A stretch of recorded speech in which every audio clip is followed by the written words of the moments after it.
Thanks for the money, but no one wants a janitor in the wedding photos, my brother said with a grin. I nodded, went home, canceled the catering I paid for. Then I laughed, packed a bag, and went on vacation. A day later, my phone blew up. I was still standing in the corner of the reception tent when my brother said it. Loud, clear, grinning like it was the punchline to a joke he'd been dying to tell all evening. Aiden, Alan called out, raising his champagne glass in my direction. Seriously, man, thanks for covering the food and all that. Real hero move. People turned to look at me. I smiled, uncomfortable. But he went on, pausing for dramatic effect. Let's be honest.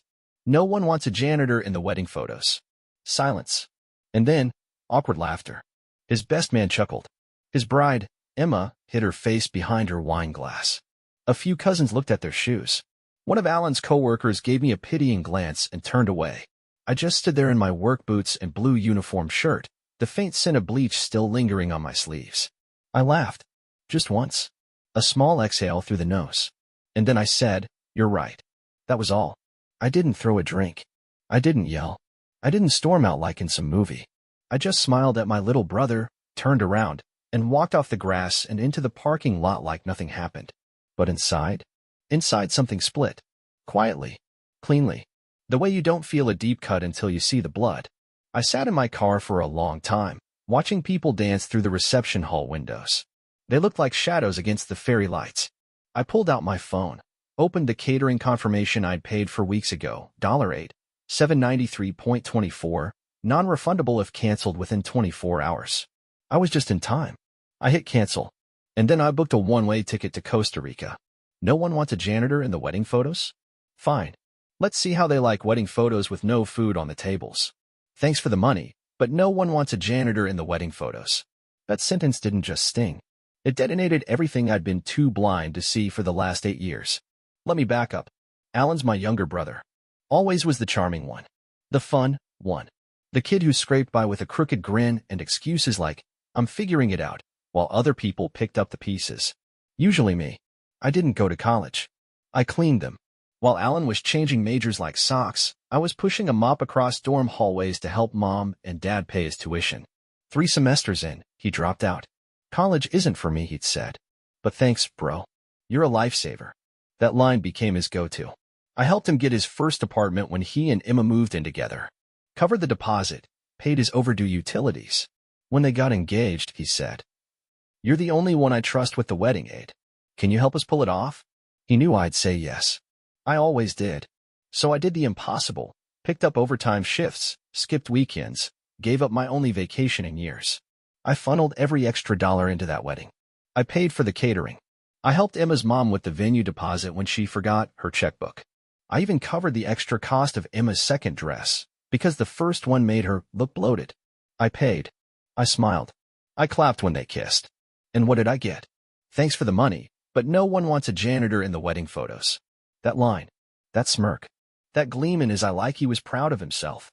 Like it was a mic drop moment. The next morning, I woke up in my budget hotel room with the windows cracked open to California breeze and salt air. It should have felt like relief. Instead, my stomach was a clenched fist of rage. I scrolled through my phone. 47 missed calls. The texts had started around 6 p.m. Emma? Aiden? Where are you? Alan? Dude, did you cancel the food? Mom, please tell me this is a misunderstanding. Emma, do you know how humiliated we were?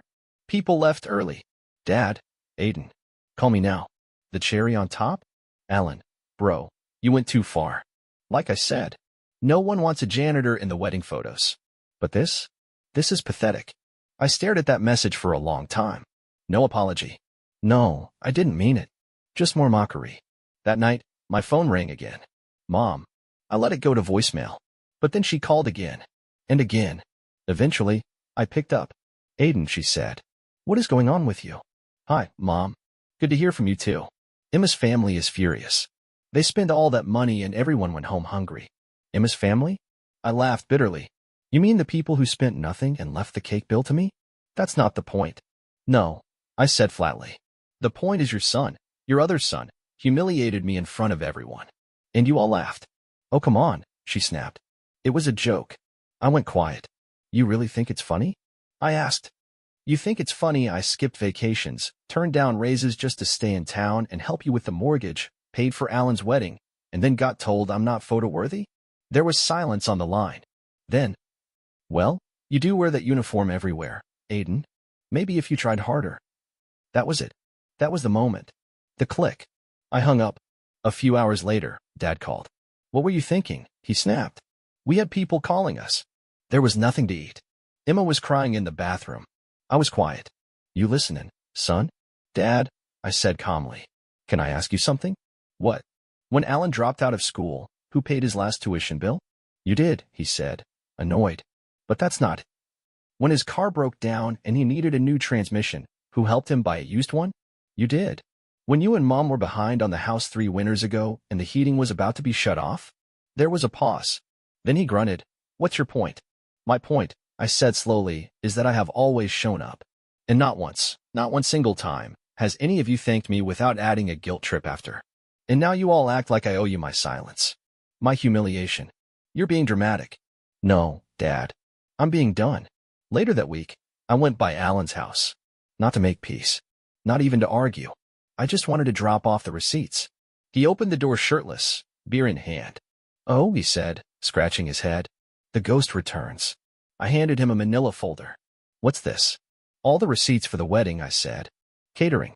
Rentals. Deposits. Tips. You and Emma might want to actually pay people this time. He snorted. Trying to prove you're the hero again? I just stared at him. You think you're better than me, he said. But all you do is mop floors and hold grudges. No, I said. I think I've been a fool.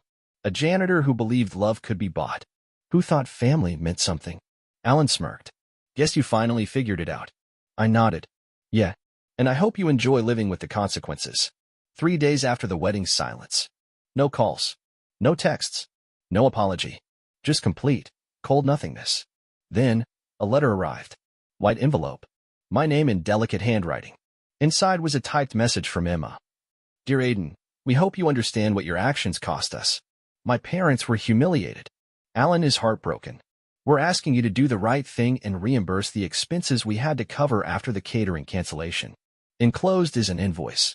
We expect a transfer by Friday. Family means responsibility. The invoice?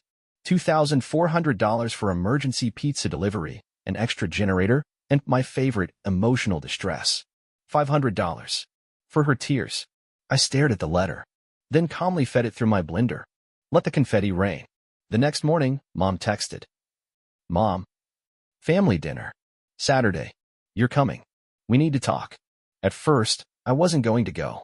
But then I thought, no, forget that. I will go. And I'll bring everything. Saturday night. 6 p.m. I walked in with a backpack over my shoulder. Inside, my laptop, and a USB stick full of receipts, screenshots, and a video I'd been saving. They were all already seated. Mom had tissues in hand, like she was preparing to cry. Dad sat arms crossed, stern face. Emma looked smug and wounded all at once. And Alan? Dressed up like he was giving a TED Talk. Confident. Cold. Aiden, Mom said softly. We're glad you came. Don't be, I replied. This won't take long. Emma leaned forward. We're all trying to move past this. But you humiliated us. Do you understand that? You ruined our day. I held up my hand. You've had your turn. Now it's mine. I placed my laptop on the table and powered it on. What is this? Dad asked, already suspicious. Proof. I clicked play on a video from the rehearsal dinner. My friend, a photographer, had accidentally captured this while testing her camera. The mic was on. Alan stood with Emma and her parents. Emma's mom. So your brother's covering the catering? Alan, laughing, yeah. Poor guy thinks it makes him feel included. Emma, let him. It's the only way he'll ever be part of something decent. Alan, don't worry, he's used to cleaning up after other people. Literally. I paused the video. The room was dead silent. Still funny. I asked. Nobody answered. Mom looked like she wanted to disappear. Dad's face went pale. Emma stood up quickly. That's taken out of context. Is it? I opened another folder's screenshots. Alan's text messages to a friend. Alan. Aiden's paying for catering. Told him we're broke. Emma's dad is covering the DJ, but we're pocketing the rest. LOL. Free food FTW. I looked directly at Alan. You lied to me. Used me. And then mocked me. He stood now too. You betrayed this family. No, I said. I finally stopped playing the idiot. Dad slammed his hand on the table. You're acting like a child. I turned to him. Calm. Focused. No. I'm finally acting like a man who's done being your backup plan. Emma's voice shot out like a whip. You destroyed our wedding. No, I said. I gave myself back my dignity. I picked up my backpack. Before walking out, I paused at the door. Oh, and by the way, I sent the video to every guest who attended your wedding, including your boss, Alan. He stiffened. Remember how you laughed about janitors being beneath you? Let's see how that lands in the HR department. Emma gasped. You didn't. I did. And then I walked out. Not in anger. In freedom. Behind me, I heard Emma burst into tears. And for the first time in years, I felt absolutely nothing. The family falls apart, and someone unexpected comes back into the picture. I didn't drive home after I walked out of that dinner. I drove to the edge of the coast, parked the car, sat on the hood, and just stared at the ocean. For the first time in my life, I didn't feel responsible for anyone but myself. The waves didn't need anything from me. They just were. I could have stayed there forever. Until the phone started exploding. 27 missed calls. 9 voicemails. A text from Emma's mother calling me a classless disgrace.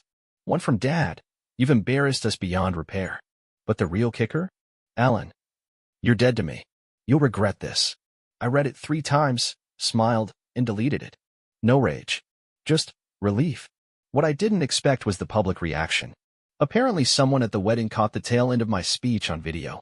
Uploaded it to TikTok. The audio of me saying, I gave myself back my dignity, was already trending by day 3.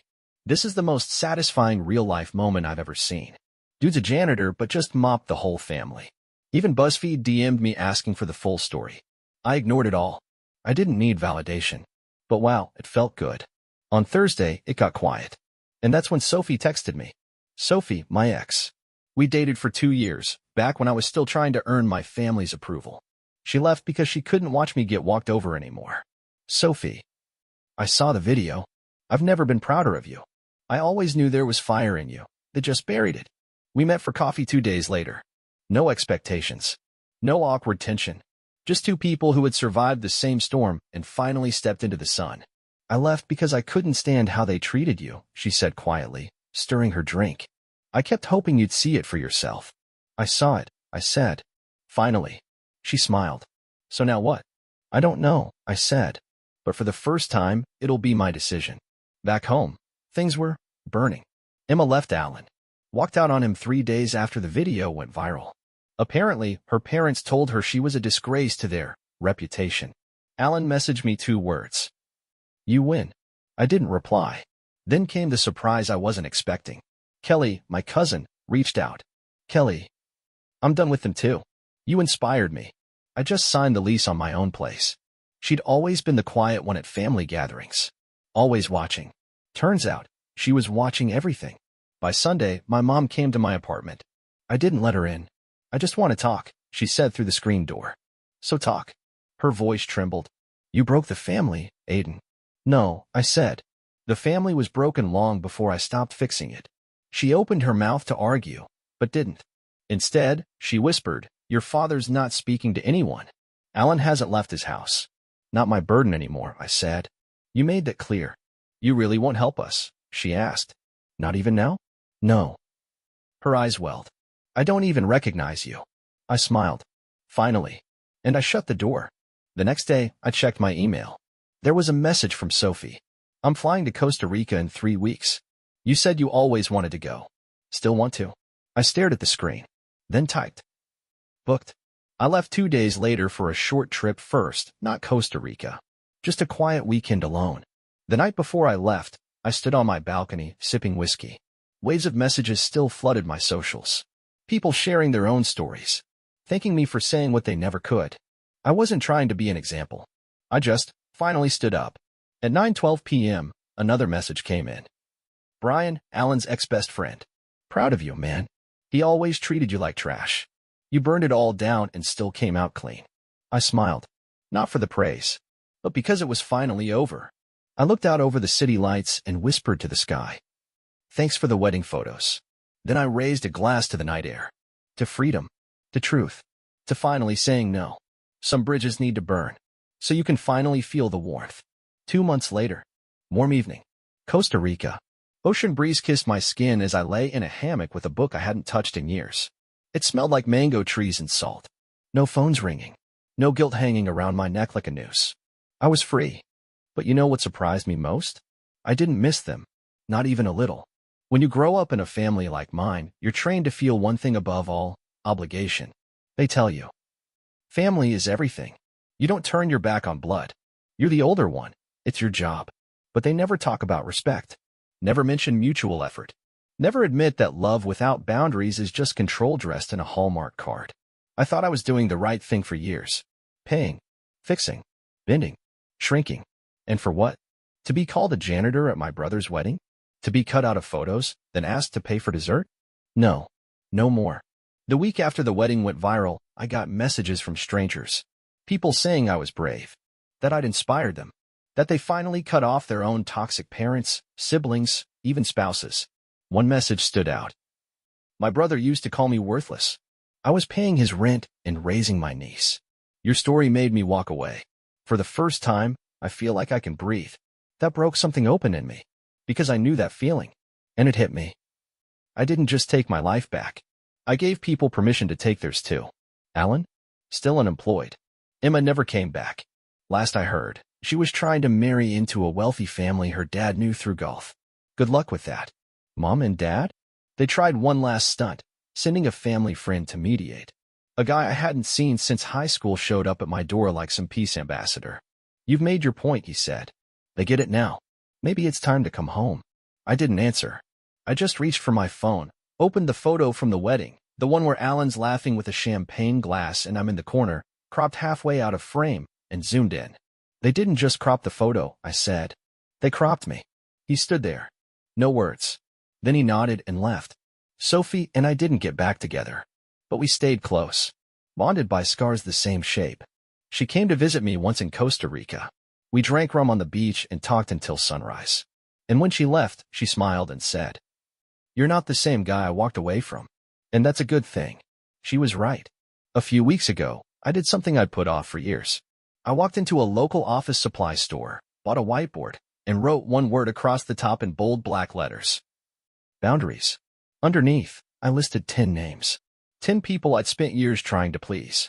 Next to each name, I added a column. Respected me. Used me. Only 2 names got a check mark.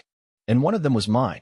Now, when people ask if I regret what I did, canceling the catering, exposing the truth, burning every bridge with a flamethrower, I laugh. Because what I lost wasn't family. It was an illusion. They didn't love me. They loved what I could do for them. They loved the silence. The obedience.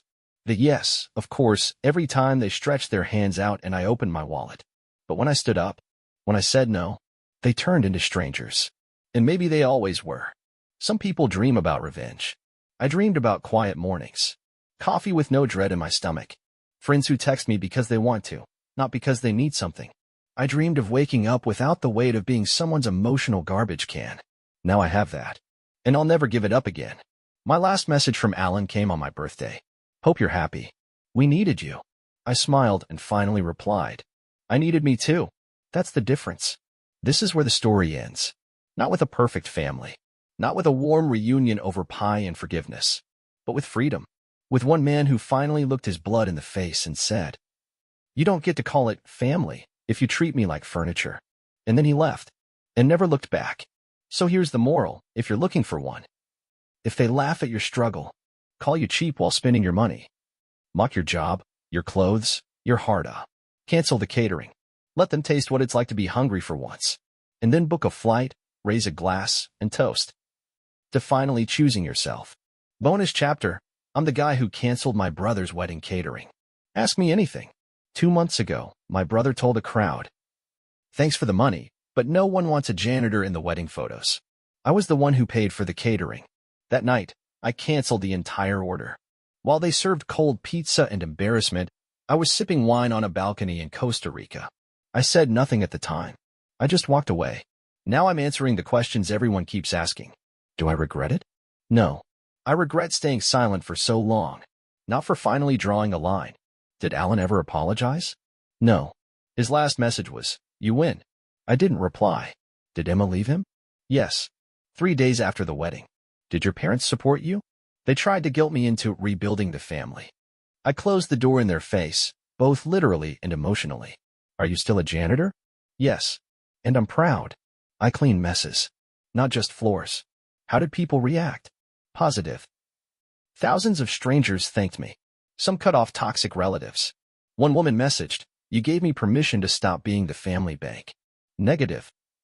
Others called me heartless. Said I ruined a wedding, not just a moment.